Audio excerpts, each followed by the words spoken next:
মুসলমানদের তো নেতা ছিল, মুসলমানদের সর্বনেতা হলেন জনাবে মুহাম্মদুর রাসূলুল্লাহ সাল্লাল্লাহু তাআলা আলাইহি ওয়াসাল্লাম। তিনি কি ব্যবহার দেখিয়েছেন দুনিয়ার জমিনে? আল্লাহর কোরআন বলেছে, ইন্নাকা লাআলা খুলুকিল আযীম। আমার নবীর ব্যবহার, আমার নবীর চরিত্র, আমার নবীর আখলাক, আমার নবীর ব্যবহার, আখলাক, চরিত্র এত ভালো যা আজ পর্যন্ত হয়নি, আর হবেও না কিয়ামত পর্যন্ত কোনদিন। বাবা, বিশ্ব নবী খালি অন্য জাতির সঙ্গে কি ব্যবহার করেছে, কে মুসলমান দেখলে তোমাদের গায়ে চুলকানি শুরু হয়ে যায়, কিন্তু আমার নবী, বিশ্ব নবী মুসলমানদের সঙ্গে কি ব্যবহার করেছে শুনেলে? কি ব্যবহার করেছে অন্য জাতির সাথে? আল্লাহ নবী একদিন হাদিসের মধ্যে এসেছে, নবীজি বললেন, খায়রুকুম মান তাআল্লামাল কুরআন ওয়া আল্লামা। যারা কোরআন শিখে অপরকে শিক্ষা দেয় তারা হলো পৃথিবীর সর্বশ্রেষ্ঠ ব্যক্তি। আমার নবী আসহাবে সুফফার ভিতরে কোরআনি কারীম আমাদেরকে শিক্ষা দেয়। বাবা, ইতিমধ্যে এক জাতিতে ইহুদি, ভালো করে শুনবেন, নেতা কারে বলে? নেতার কাজ কি? বাবা, আল্লাহ নবী সাহাবাদের কোরআন শিক্ষা দেয়। ইতিমধ্যে এক জাতিতে ইহুদি চলে এলেন, আসার পরে বলে, ইয়া রাসূলুল্লাহ, ইয়া হাবিবাল্লাহ, নবী গো, আপনি তো রাসূল, আপনি তো নবী, আমি আপনাকে 100 কান টাকা রাখতে দিলাম আমানত। আমানত বোঝেন না? এই আমানত বোঝেন না আপনারা? এখন তো আমানত উঠে গেছে, কাউকে টাকা রাখতে দিলেও মনে করছে আমার টাকা ধার দেওয়া ছিল, মনে হয় দিয়ে গেল। কি মনে করছেন বলেন? ও খই মুড়ি করে খাই ফুটিয়ে দেয়, দেয় না? দেয় না? আমানত কাকে বলে? আপনাকে কেউ যদি টাকা রাখতে দেয়, ওই যেই ভাবে যে ভাঞ্জে রাখতে দিবে সেই ভাঞ্জে আপনাকে রেখে দিতে হবে। যখন ওর প্রয়োজন চাইবে আপনাকে সেইভাবে প্রয়োজন আপনাকে এনে দিতে হবে। আর যদি আপনি খরচ করেন বাবা, তাহলে এটা আমানতের খেয়ানত হয়ে যাবে। যতক্ষণ পর্যন্ত তার অনুমতি না নেবেন ততক্ষণ পর্যন্ত আপনি খরচ করতে পারবেন না। পারবেন? ধর্ম পারবেন? আজ আমাদের দেশে আমানত তো উঠে গেছে বাবা। আজকে অনেক আছে বাপ মা মারা যায়, বাপ মারা যায়, এতিম, এতিম, এতিমের মাল আত্মসাৎ করার জন্য অনেক ভাই, অনেক মামু আছে না নাই? কথা বল না কেন? আপনাদের দিকে সব নাই নাকি? এতিমের মাল চুরি করে খায়, এতিমের মাল ভক্ষণ করে খায়, এতিমের মাল লুটপাট করে খেয়ে না। শুনে নাও, যারা এতিম গরিবের মালকে লুটপাট করে, চুরি করে, চিন্তাই করে খেয়েছো, ও মুসলমান, তোমরা এতিমের মাল খেলে না, কাল কিয়ামতের দিন তোমাকে আল্লাহ আগুন খাওয়াবে। আজকে অনেক হাজি আছে, এতিমের মাল পয়সা মেরে দেয়, বোনকে ঠগায়, ভাইকে ঠগায়, বিটিকে ঠগায়, ফুফুকে ঠগায়। কাবা শরীফে যে যাই নামাজের নামাজ পড়ছে, বলছে আল্লাহ আমাকে জাহান্নামে দিও না, আল্লাহ জান্নাতে দিও। আল্লাহ বলছে পাজি আয়, বোনকে ঠকেছিস, ভাইকে ঠকাচ্ছিস, বিটিকে ঠকাচ্ছিস, ফুফুকে ঠকাচ্ছিস, জমি গেলা মুচ্ছা লুক করে চুরি করে নিচ্ছিস, আর তুই জান্নাতে যাবি, আয় শেখবো আয়। এরকম হাজি আছে না? জোরে বলেন, এই কথা বলেন না কেন? আপনাদের দেশে সব নাই, হাজি তো নাই মনে হয়। আচ্ছা, এ মুসলমান দরদি আল্লাহওয়ালা দিনওয়ালা নেতাকে বলে আমি আপনাদেরকে শোনাইব বলেছিলাম। আল্লাহ নবীর কাছে 100 কান টাকা রেখে দিলেন, বলে মুহাম্মদ আমি 100 কান টাকা দিলাম, 15 দিনের মাথায় নেব। বিশ্ব নবী টাকাটা নিয়ে কাছে রেখে দিলেন। একদিন, দুদিন, 3 দিন, 4 দিন, 5 দিন চলে গেল। সাহাবাদের সামনে কোরআন শিক্ষা দেয়। এ মুসলমান, ইহুদির ভিতর বড় খারাপ, ইহুদির মন কিন্তু বড় খারাপ। আমার নবীকে অপমান অপদস্থ করবে, ছোট করবে। ইতিমধ্যে সাহাবাদের সামনে গিয়ে আমার নবীর কনুর কানা চেপে ধরে টেনে তুললেন। মুহাম্মদ, আমি জানি তোমার বংশের মানুষ বড় খারাপ, তোমার খানদান বড় খারাপ। আমি তোমাকে 100 কান টাকা দিয়েছিলাম, ওই টাকাটা তুমি আমানত জমি, তুমি কেন আমাকে ফেরত দিলে না? ওই টাকাটাও তুমি কেন খেয়ে নিলে বলো? বসে ছিলেন নবীর সাহাবা হযরত উমর হাতেই ছিল লঙ্গ তরবারি বাবা, উল্টো পিঠ দিয়ে ইহুদির হাতের উপর মেরে দিলেন। ইহুদির হাতটা খুলে গেল। আমার নবী বিশ্ব নবী তিনি দুই হাঁটুর মিডিলে মাথা বসে ভরে দিয়ে তিনি লুক করে বসে গেলেন। ইহুদি অনেক দূর গিয়ে বসলেন। কিছুক্ষণ পর নবী মায়ার নবী, তিনি তো রাহমাতাল লিল আলামিন, তিনি তো দয়ার নবী, তিনি তো মায়ার নবী। আল্লাহ কোরআনে বললেন, ওয়া মা আরসালনাকা ইল্লা রাহমাতাল লিল আলামিন। আমার আল্লাহ আমার নবীকে রহমত স্বরূপ দুনিয়া জমিনে বানিয়ে দিলেন। দয়ার নবী মায়ার নবী গজল আছে না গো, আছে না গজল? আল্লাহ নবী মায়ার নবী গো, আপনি নবী আমার জীবনের জীবন। আল্লাহ নবী মায়ার নবী গো, আপনি নবী আমার জীবনের জীবন।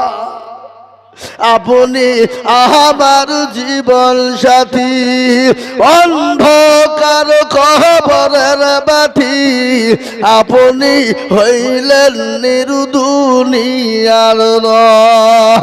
আল্লাহ নবী মায়ার নবী গো, আপনি নবী আমার জীবনের জীবন। আপনি রহমাতাল লিল আলামিন, আপনি উম্মতের জামিন, আপনি হইলেন গুনাহগার উম্মতের আপনজন। আল্লাহ নবী মায়ার নবী গো, আপনি নবী আমার জীবনের জীবন। দেখিয়া আপনার মজেজা, ভাগ্যবতী হলেন খাদিজা। দেখিয়া আপনার মজেজা, ভাগ্যবতী হইলেন খাদিজা। সোফা দিলেন জীবন যৌবন। ও মাল দৌলত ছিল আপনাকে সোফা দিল, আপনাকে বানাইল আপনজন। আল্লাহ নবী মায়ার নবী গো, আপনি নবী আমার জীবনের জীবন। হে মুসলমান, তিনি তো নবী মায়ার নবী রহমাতুল লিল আলামিন। কিছুক্ষণ পরে ওমরকে ডেকে বলে, ওমর রে, ও ওমর এখানে এসো। কেন তুমি ওকে মেরেছ? ওই ইহুদিকে কেন তুমি মারলে বলো? যাও তাকে তুমি 100 খান টাকা দিয়ে দাও, আর মারের বদলায় 5 কিলো খেজুর বেশি দিয়ে দাও। কি নবী বাবা, কি নেতা কাকে বলে? হে মুসলমান, হযরত ওমর তিনি মুচকে গেছে 100 খান টাকা দিয়ে দিলেন, 5 কিলো খেজুর দিয়ে দিলেন। ইহুদি মনে মনে বলে, আরে ইনি তো সেই নবী, ইনি তো মায়ার নবী, দয়াল নবী, ইনি তো রাহমাতুল লিল আলামিন, ইনি তো আব্দুল্লাহর কলিজার টুকরা, ইনি তো আমিনার লাল, ইনার নাম হলো মুহাম্মদ। এত সুন্দর চেহারা, অতীব সুন্দর। আমি আপনাদের কাছে একটা কথা বলি বাবা, বলি বলবো না, বলবো না? রাসূলুল্লাহ সাল্লাল্লাহু আলাইহি সাল্লামকে এত সুন্দর লাগতো বাবা, তিনি এখন থান গায়ে দিতেন, এখন তিনি কাটা লুঙ্গি ব্যবহার করতেন, আর মিডিল দিয়ে তিনি সিটি পারতেন। তিনি যখন বসতেন মনে হতো রাজা তার সিংহাসনে বসলেও এত ভালো লাগতো না। ও মুসলমান, ইহুদি আল্লাহ নবীর কাছে এলেন, নবীকে বলে, নবী গো, আপনি আমাকে বেয়াদবি মাফ করবেন, ক্ষমা করে দিবেন গো। নবী বলে, কেন, কি অন্যায় করেছো বলো? বলে, ও ভাই ইহুদি, তোমার সঙ্গে আমি এরকম ব্যবহার কেন করলা তুমি বলো? তুমি তো আমাকে 15 দিনের জন্য আমানত রাখতে দিয়েছিলে, তোমার অভাব আছে, আমাকে কেন বললে না? 5 দিনের মাথায় তুমি টাকাটা কেন নিতে এলে? আর আমাকে কেন অপমান করার তোমার ইচ্ছা ছিল বলো? ও ইহুদি বলে, নবী গো, আমি তো আপনার উম্মত নয়, আমি তো আপনার উম্মত নয়, আমি জাতিতে ইহুদি, আমি আপনার উম্মত নয়, আমি ঈসা নবী আলাইহিস সালামের জামানার উম্মত গো নবী। আমি তাওরাত জবুর ইনজিলের ভিতরে দেখেছিলাম পৃথিবীর জমিনে এমন একজন মানুষ তৈরি হবে, এমন একজন নবীর আবির্ভাব হবে, এমন একজন নবী তৈরি হবে, সে নবীর নাম হবে মুহাম্মদ সাল্লাল্লাহু আলাইহি ওয়াসাল্লাম, যার পিতার নাম হবে আব্দুল্লাহ, যার মায়ের নাম হবে আমিনা। তিনি তো দয়ার নবী, মায়ার নবী, রাগ থাকলেও মানুষকে ক্ষমা করে দিবেন। আল্লাহর নবী মানুষকে ক্ষমা করে দিতেন। আল্লাহ নবীর হাতখানা ইহুদি চেপে ধরে বললেন, ওগো নবী, আপনি আমাকে ক্ষমা করে মাফ করে দিয়ে আপনি কলেমা পড়ে মুসলমান বানিয়ে নেন। সুবহানাল্লাহ বলুন। কি নবী বাবা, নেতা কাকে বলে?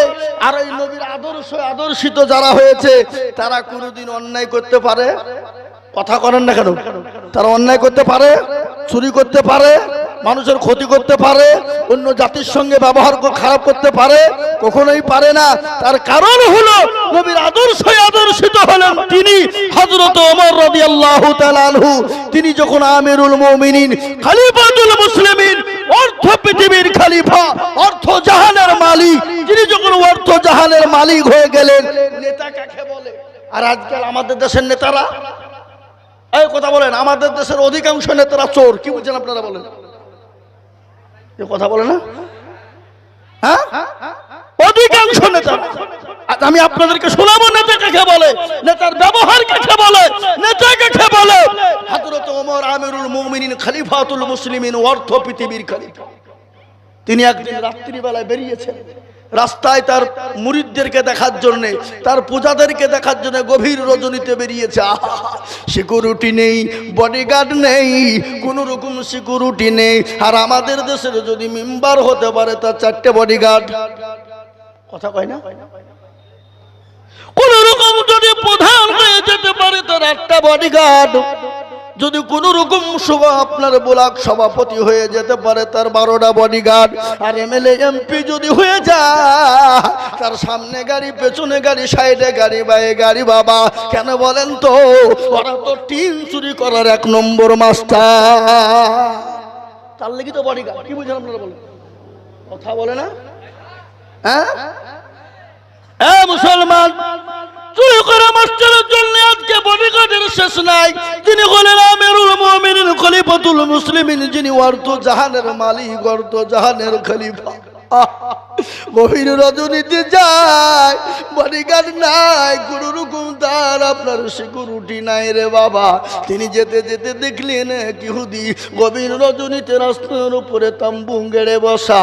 হঠাৎ করে আল্লাহর নবীর সাহাব হযরত ওমর চলে গেলেন। ইহুদিকে গিয়ে বলে, ভাই গো, তুমি এত গভীর রজনীতে তুমি কি করো? এত গভীর রজনীতে একটু বলবা?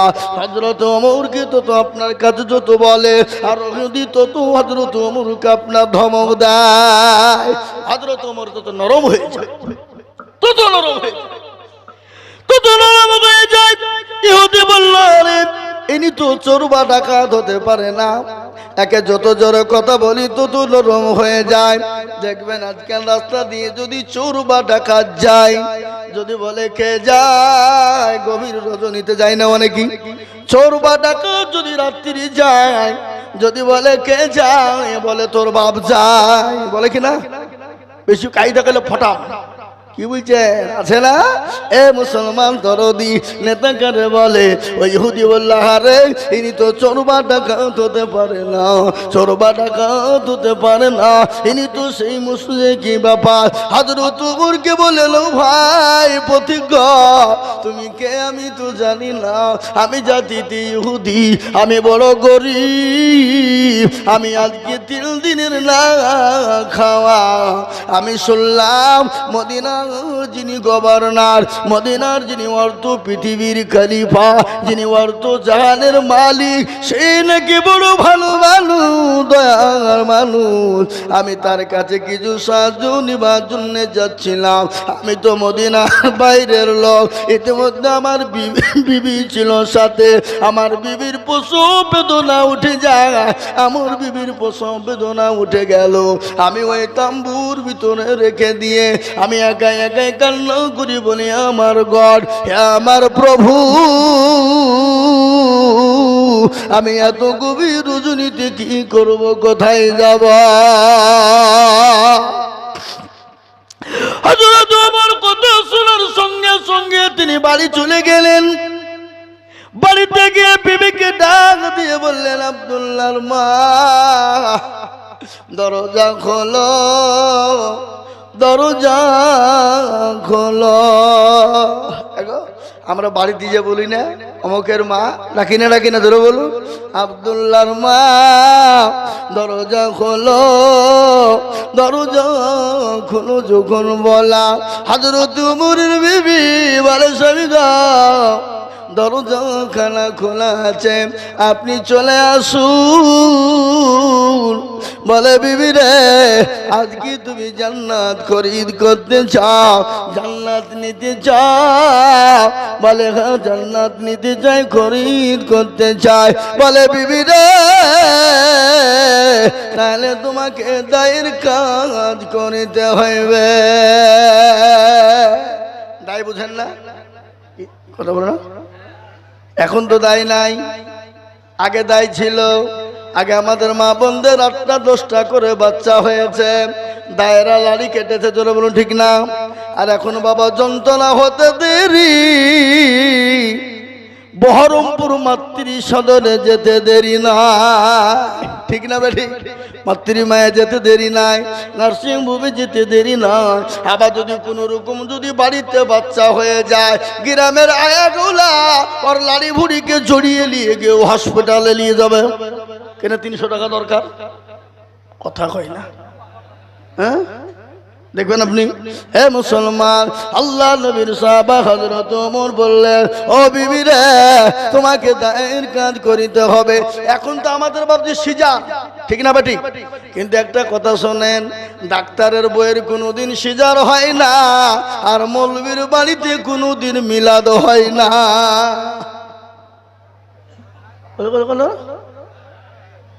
দিলে দেখেন আপনি, মৌলবী মিলাদ করে বাড়িতে কোন দিন? ও লোকের বাড়ি মিলাদ করবে, কিন্তু ও মিলাদ করবে না। কি হইলেন? ও মাল তো জানে মিলাদ করলে কি হবে, মিলাদ করতে হবে কি হবে না। এই জন্যে মৌলবী মিলাদ করেন না। আর ডাক্তার বলে শুধু সিজার করে লাভ হবে না। আমি তো জানি কোনটা খেলে নরমাল হবে, কিন্তু তিনি নরমালের ওষুধ খেয়ে নরমাল করে, আর অন্যগুলার বিবিদের পেটকে কেটে দিয়ে সিজার করে দেয়। এই কথা বলেন না কেন? আমি সেদিন একজন ডাক্তারকে বলছি, ডাক্তার সাহেব, আমাদের বিবিদের বাচ্চার সিজার না হলে হয়েছে না, আর আপনাদের সিজার হয়েছে নাকি, নাকি ব্যাপার? বলে, ও বুঝবেন না, ও আমরা জানি। কি বুঝলেন?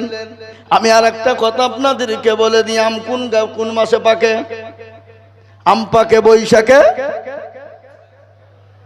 আম কোন মাসে পাকে? ফাল্গুন বৈশাখে পাকে না?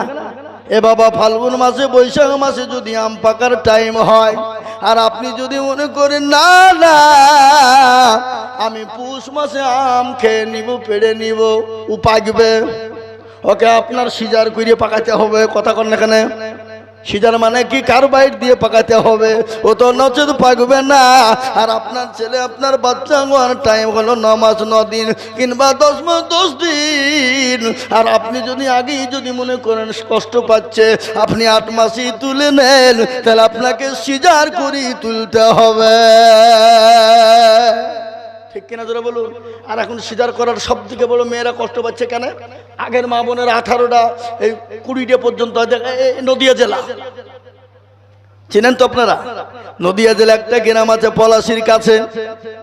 একজনের বাবা ভোটার লিস্ট করতে এসেছে। বাবা, আমি ছিলাম মাদ্রাসার কালেকশন করতে গেছি, ধান কালেকশন করতে গিয়ে হাজী সাহেবের সাথে কথা বলছি, আর ভোটার লিস্ট করতে এসেছে। এসে বলছে হাজী সাহেব গো আপনার বেটাদের নাম গেলা একটু বলবেন। বলে আমি বলতে পারবো না, ওর মার কাছে যা। বেটার নাম জানে না, 22টা বেটা। কটা বেটা জোরে বলুন? 22টা। আর আমাদের এখন একটা দুটো হয়ে গেলে 3টার বেলায় আর হবে না। বলে খেতে দিতে পারবো না। আচ্ছা বলুন তো রুজির মালিককে? কথা কয় না? রুজির মালিক আমরা বলি আল্লাহ, কিন্তু না বাবা না। আজকে আমাদের রুজির মালিক হলো নেতা মন্ত্রী এমএলএ এমপিরা। ঠিক না বলে জোরে বলুন? এ বাবা জোরে বলুন। আজকে নেতার পিছনে লোক বেশি না মৌলবীর পিছনে লোক বেশি?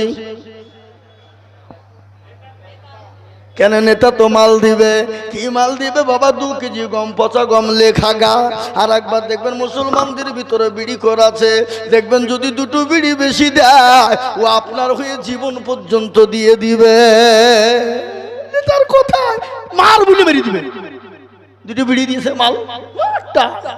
কি হইলেন? এরকম আছে না নাই?